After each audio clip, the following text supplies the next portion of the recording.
शास्त्र में पंचदेव उपासना का जिक्र है, जिसमें विष्णु, सूर्य, गणपति और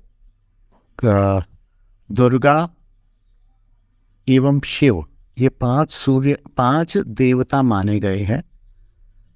इनकी पूजा का जिक्र है, लेकिन ये हमें ध्यान रखना चाहिए कि ये देवता हैं और भगवान श्री कृष्ण और राम भगवान हैं।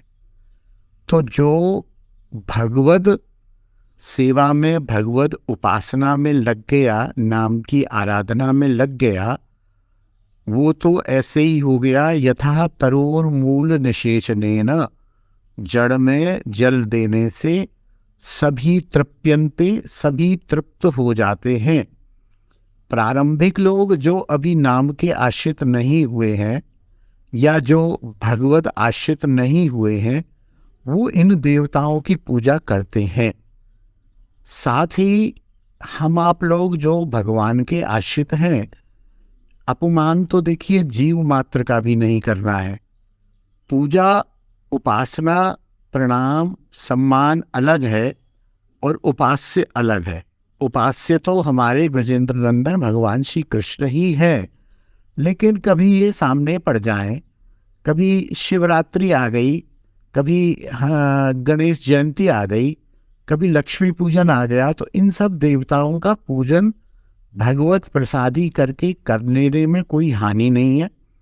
और इनसे पूजन करके मांगना यही है कि हमारी नाम में निष्ठा हो, हमारी भगवान के प्रिया प्रीतम के श्री कृष्ण के चरणों में प्रीति हो। इनसे यही मांगना है और ये दे भी देते हैं।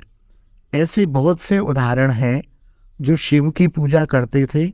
शिव ने स्वयं उन्हें भेजा कि तुम जाओ वृंदावन और तुम जो है प्रिया प्रीतम की उपासना करो, वो मेरे भी इष्ट हैं, तुम्हारे भी इष्ट वही हैं। मेरी पूजा करने से तुमको आनंद की प्राप्ति नहीं होगी। ऐसे 50 संतों की कथाओं में उदाहरण है। अतः आप जैसे लोग जो नाम उपासना में लगे हुए हैं, वे इनको अपमान, उपेक्षा की दृष्टि से न देखें। हमसे तो 10,000 गुना श्रेष्ठ है ही हैं, देवकोटि हैं, देवता हैं, लेकिन ये भगवान नहीं है। यदि हम भगवान की उपासना कर रहे हैं, उपासना और पूजा में भी अंतर है। उपास्य हमारे कृष्ण ही हैं। जैसे पति हमारा रमेश चंद है, लेकिन इसका अर्थ ये नहीं है कि उसके पति के भाई सुरेश चंद का हम अपमान करें, या सुरेश चंद कभी हमारे घर आ जाएं, या सुरेश चंद के हम घर जाएं तो उनकी तरफ से मुंह मोड़ लें।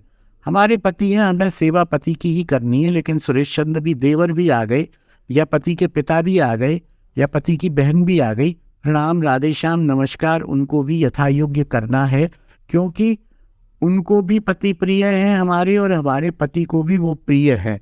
तो इनकी दोनों की परस्पर प्रियता है। लेकिन उपास्य हमारे श्री कृष्ण ही है।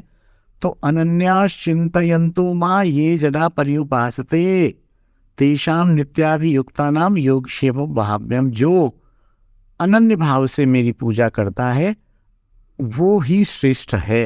तो इसलिए हम अनन्य भाव से नाम में लगे रहें। कलौ केशव कीर्तनात् कलियुग केवल नाम आधारा। नाम पर लगे रहें।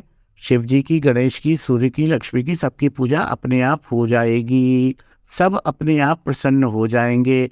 हमसे कोई भी नाराज होने वाला नहीं है। और कोई समय आए, कोई अवसर आए, तो हमें इनको भी प्रणाम करके एक दीपक दिखा देने में, या इनकी आरती कर लेने में, या इनको ठाकुर जी का प्रसादी भोग लगा देने में कोई हानि भी नहीं है।